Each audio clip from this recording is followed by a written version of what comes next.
bumuhos po ang ulan. At nung bumuhos po ang ulan, pwede naman magpayong ang ating Vice President. At take note po, mga kaibigan, wala bang payong ang mga security niya? Ang pinaka-the best mong gawin, tanggalin mo ang mga political advisor mo. Palitan mo. O nga pala mga kaibigan, happy Sunday everyone. Noong isang araw, nagkaroon po ng National Talent Event 2024. Diyan po ginanap sa Naga City, Cebu. Na kung saan, nandoon ho ang ating Vice President, outgoing DepEd Secretary, Sara Duterte Carpio.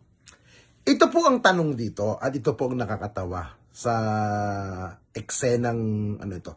Hindi ko po mawari kung ang mga organizer ba nito o ang mga security, political advisor, gimmick ba ito na ginagawa ng ating Vice President para masabi na siya ay simpleng tao lamang, na siya ay simpleng public official. Kasi po ang nakakatawa dito mga kaibigan, bumuhos po ang ulan. At nung bumuhos po ang ulan, pwede naman magpayong ang ating Vice President. At take note po mga kaibigan, wala bang payong ang mga security niya? Ang kanyang mga staff? Wala bang nagpahiram ng payong? Wala bang nakapag-isip na kung sino man local government na payungan man lang ang ating Vice President dahil malakas ang ulan at hindi magandang panahon? Dumalo kamakailan si VP Sara Duterte sa ginanap na National Festival of Talent 2024 o NPOT sa Naga City, Cebu. Hindi naging maganda ang panahon kaya todo buhos ang ulan, kapansin-pansin naman sa ilang kumuhang larawan ng Vice President na siya ay nabasa ng ulan. Habang siya ay papaalis sa naturang event ay naka-escort sa kanya ang kanyang mga security, ay tila ba na hindi alintana ng BP ang buhos ng ulan. Ang malaking katanungan ng sambayanan, wala man lang bang payong ang mga event organizer o kahit ang mga security personnel ni Vice President para lang sana hindi na kailangan pang maligo o mabasa ng ulan si VP Sara. Bagamat kahanga-hanga ang isang mataas na tao, makikita mong parang isa din sa atin o normal na tao lang o makakamasa na pwede din naman palang mabasa ng ulan. Hindi natin maiwasan din na itanong kung ano bang drama sa buhay ng mga PR man or public relations advisor ng ating Vice President.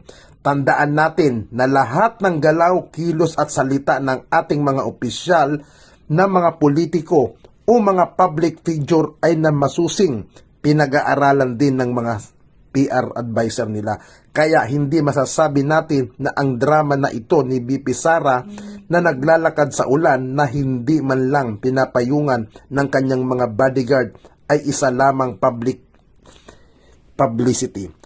Isa itong drama na hindi bibenta sa ating mga Pilipino. Kumbaga ay lumang tugtugin na, ginawa na din dati yan ng mga politiko na nanliligaw sa simpatya ng ating mga kababayan. Laos na ang drama mo na yan, VP Sara. Kung ako sa'yo, sundin mo ang payo ng ating mga congressman. Tigil-tigilan mo na ang panonood ng Netflix, ng kung ano-anong mga movie o series dito para mabawasan ang mga kadramahan mo sa buhay.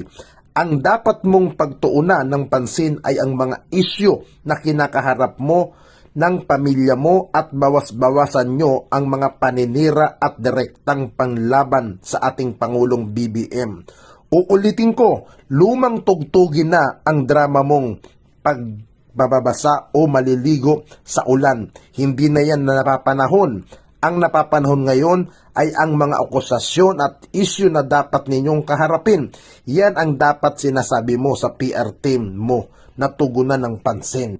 Alam mo ma'am, BP Sara, ang advice ko po sa'yo nang hindi ka lalong malagay sa kahihiyan at hindi yung nakakatawa ang mga galaw mo. Tandaan mo, public figure ka, public official ka, at elected official ka.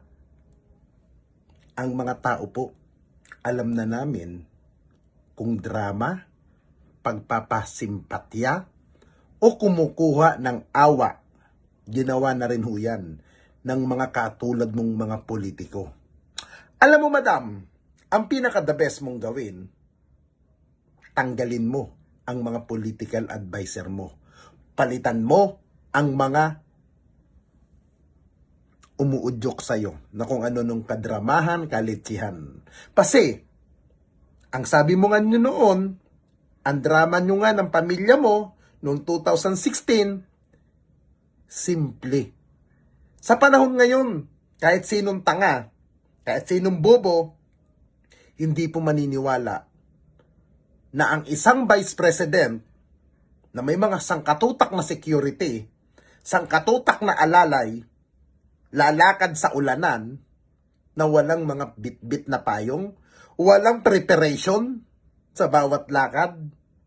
Hindi po kami maniniwala, madam.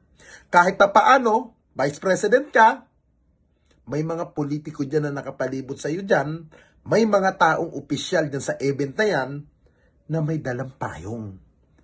Pwede kang pahiramin.